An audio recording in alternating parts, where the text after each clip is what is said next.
She was just a waitress until one photo turned her world upside down. Harper Evans figured it'd be another night pouring champagne for the rich at a sprawling estate she could only dream of visiting, not owning. But as she passed a quiet hallway in the Sinclair mansion, something stopped her cold. A black and white photo in a simple frame hung on the wall, a little girl with a sweet smile. It seemed innocent enough, but Harper froze, her tray shaking in her hands, her pulse racing. That little girl was her. How could a snapshot from her childhood be displayed in a billionaire's home she'd never stepped foot in? She hadn't come looking for answers, but seeing that photo told her someone was hiding a secret, someone with power. To uncover it, she'd have to risk it all. What Harper was about to unravel would shatter a family dynasty, expose a lethal conspiracy, and lead to an emotional reunion you won't forget. Stick around, the final twist will leave you stunned. Harper had worked plenty of gigs before, but none like this. The Sinclair estate in Charleston, South Carolina, felt straight out of film. Grand white columns, perfectly trimmed hedges, a marble driveway glowing in the late afternoon light. Stepping out of the catering van, Harper adjusted her apron and muttered, "Just another shift," trying to calm the butterflies in her stomach. At 23, she was no stranger to hustle. Raised by adoptive parents who scraped by, she'd been balancing 2 jobs since 17. Tonight's task, serving an elite gala hosted by the prominent Sinclair family, was supposed to be just another paycheck. But the moment she entered through the service door, an odd feeling settled over her. James, the no-nonsense head butler, met her with a curt nod. "No chatting with guests. Keep your eyes down. Do it right, and you'll get paid." She gripped her silver tray tighter and nodded. As the sun sank, the estate filled with Charleston's elite politicians, CEOs, socialites in glittering gowns. Crystal chandeliers sparkled overhead, a string quartet hummed in the corner, and the air buzzed with wealth and whispers. Harper wove through the crowd, offering champagne and appetizers, trying to stay focused. But something about the house tugged at her, a subtle unease she couldn't shake. Then she saw it, a dim, narrow hallway off the main room, quiet and overlooked. She knew the rules stick to the service areas, but curiosity pulled her in. Glancing around, she slipped down the corridor. The lighting was soft, almost old-fashioned, casting shadows across the walls. Portraits of stern men and poised women, Sinclair ancestors, no doubt lined the space. Halfway down, she stopped. A single photo in a thin black frame caught her eye. A young girl, maybe 5, with soft curls and big, familiar eyes staring back. Harper stumbled back, breath catching. It was her. The dress, the dimples, the faint scar above her eyebrow from childhood, false. She knew that face. This picture, taken years before her adoption, hung in a house she'd never entered. How? Why? Footsteps echoed behind her. Panicked, she darted back to the ballroom, heart hammering. She resumed serving, but the discovery clung to her. Her hands shook as she set down glasses, the guest chatter fading into a blur. Who had hung that photo, and what did it mean? She needed answers, but who could she ask without sounding unhinged? Later, in the kitchen during a break, Harper struck up a hushed chat with Evelyn, the estate's veteran cook. "You've been here a while, right?" Harper asked, keeping it light. "Long enough to know more secrets than pie recipes," Evelyn said with a laugh, chopping onions with ease. "The Sinclair shave, they always lived here." "Oh, darling, this place has been theirs for generations. William Sinclair took it over after his brother Thomas and sister-in-law died in a crash. Sad business." Harper's stomach dropped. "His brother died in an accident?" Evelyn nodded. "Car wreck years back. Folks called it bad luck, but who knows?" The unease grew heavier. That night, in her cramped Edgewood apartment, Harper lay awake, her adoptive parents asleep, oblivious to the chaos swirling in her mind. If that girl was her, why was her photo in William Sinclair's home? And if he was tied to her past, why had no one ever said a word? Sleep eluded her. The next evening, she returned to the estate under the pretense of another catering shift, but her real mission was clear: find that photo again. During a quiet moment, she slipped back to the hallway. The wall was bare. The picture was gone. If you found a childhood photo of yourself in a stranger's mansion, what would you do? Does William Sinclair know who Harper is? Could she be linked to the Sinclairs by blood? Share your guesses below. Would you dig deeper or let it go? Type "yes" in the comments if you'd chase the truth. Harper stood staring at the empty wall, breath shallow. The photo had vanished, as if it had never been there. She rubbed her eyes, wondering if she'd imagined it, but no. She remembered every detail. That little girl was her. Why remove it? Had someone seen her? A chill crept up her spine. Someone knew she'd been poking around. Swallowing her fear, she finished her shift, but every clatter of dishes and every glance felt menacing now. She left that night with more questions than answers, dread pooling in her chest.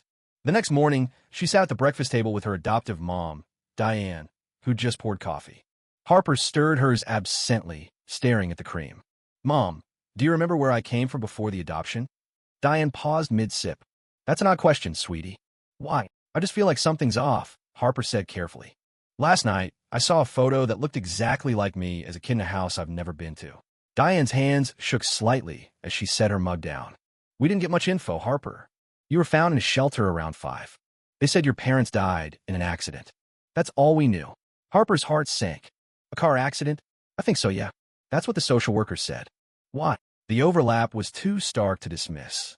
Later that week, Harper returned to the estate on another catering job, determined to dig deeper.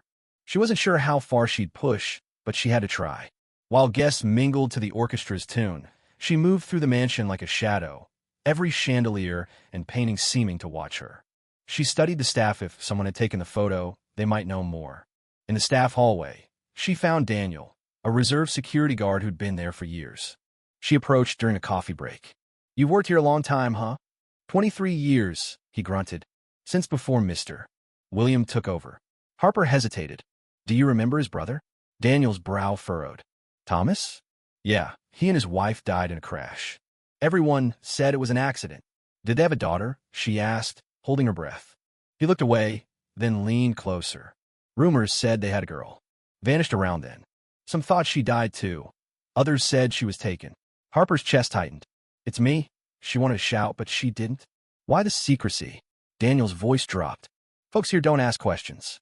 William took over fast after the crash too fast. When people pried, they either left or shut up quick." That night, her world tilted further. Daniel's words echoed. If she was Thomas Sinclair's daughter, why had her existence been wiped from the family? Why hadn't William searched for her, or had he? She needed more. The next day, she tracked down Grace, a retired housekeeper who'd worked for Thomas, through mutual contact. They met at Grace's modest home outside Charleston. Grace greeted her warmly, but warily. "I heard you worked at the estate," Harper said. "Yes, ma'am," Grace replied, sitting slowly. "I need to ask about the accident and a little girl." Grace paled. "Oh, child, that house still carries old ghosts. I think I'm looking at one." Harper's voice softened. "I think I am too." Grace's eyes widened. "I remember you. You were 5. Your mama called you Harp. You'd twirl in the garden in a blue dress. Thomas and Lillian adored you." Harper's throat closed. "So why don't I remember?" Grace met her gaze. "Because William made sure you wouldn't." The room grew heavy with truth. "After the crash, you were gone. They said the girl died too, but no body was found. William took the estate, the businesses, everything. Where was he? Paid people off, scrubbed the past." Harper stared at her shaking hands. Her childhood hadn't been lost, it had been taken. "I saw a photo of me there, but it's gone now."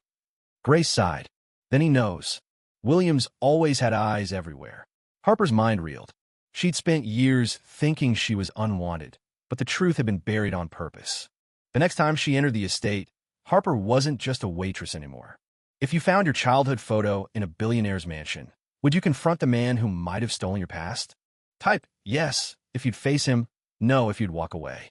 Harper returned to the Sinclair estate, heart pounding, driven by one goal: find the safe, unearth the truth, and expose William Sinclair. Every room now felt steeped in silence and secrets, heavy with her stolen history. She'd learned William had covered up the crash that killed her parents, erased her identity, and maybe even her mother's fate. Grace had given her a lead. William's private study held a hidden safe with everything he valued. She waited for the right moment. 2 days later, William left for a business trip, per staff gossip. The estate was still. Harper wore her catering uniform, but had no plans to serve drinks. She slipped to the 3rd floor, toward the off-limit study. The door creaked open. Dust danced in the sunlight, streaming through tall windows. The room smelled of cigars and old wood, a huge mahogany desk, bookshelves, and behind a painting, the safe. She slid the artwork aside, revealing a digital lock. Her hand shook. Daniel had mentioned William fixated on a crash date. She typed, April 9th, 2005. Click. The safe opened. Inside were papers, ledgers, flash drives, and an old envelope. Harper grabbed it all, stuffing it in her bag, but the envelope stopped her cold. In delicate script, it read, To my daughter, Harp. Her legs gave out, tears welling. She opened it. My sweet Harp, if you're reading this, the worst has happened. Your father and I knew we were at risk. We try to keep you safe. If we're gone, promise you'll grow up secure. Your Uncle William isn't what he seems. She wants the inheritance, the power, the name. Don't trust him. Never forget who you are. Harper Evelyn Sinclair, our daughter, our everything. Love, Mom. Harper sobbed, clutching the letter. It was real. Her parents had feared this, and William had stolen it all, erasing her. Footsteps sounded. She shoved the papers into her bag and shut the safe, but the door swung open. William stood there, eyes icy. Well, he said, voice hard, I wondered when you'd come sniffing around. Harper stood, trembling but firm. I know everything what you did to my parents, who I am. He laughed, cold and sharp. You think anyone will believe a shelter kid over me? You were a mistake, Harper, like your father, too weak for this family. I have proof, she shot back. Documents, letters, the truth. I'm going to the press. His face darkened. Then you're not leaving. She bolted, racing down the hall as William called for security. Adrenaline surged as she tore through the mansion. Bag clutched tight, it was her life now. She burst out the back, sprinted to her car, and peeled away, tires screaming. William watched from the driveway, but she had the edge. The next day, she met a journalist who'd long chased Sinclair rumors. She handed over the evidence, the letter, the truth. Within 48 hours, headlines erupted. Sinclair estate scandal. CEO probed for inheritance fraud and family cover-up. William's empire cracked, and Harper finally exhaled. But the story wasn't done. A week later, breaking news showed a frail, gray-haired woman leaving a private psychiatric clinic near Nashville. Harper knew that face her mother. She raced to the clinic. Walking in, she saw the woman by the window and whispered, Mom? The woman turned, eyes wide. Harp. They embraced, tears streaming, 2 lives ripped apart by greed, now whole. Doctors said her mother had trauma-induced amnesia. William had hidden her, faking her death. Harper's bravery had freed her. She later testified against William, her evidence securing his arrest and conviction. The Sinclair name, once a symbol of wealth, became a tale of betrayal and justice. Harper didn't claim the estate or fortune. She wanted peace, truth, and her mother. They settled in a quiet Vermont town, opening a community center for orphans and lost kids, giving others the home she'd been denied. Each morning, watching the sunrise with her mom, Harper whispered, I'm finally free. What do you think of Harper's journey? Was justice served? If this gripped you, drop a 100 in the comments and share your thoughts.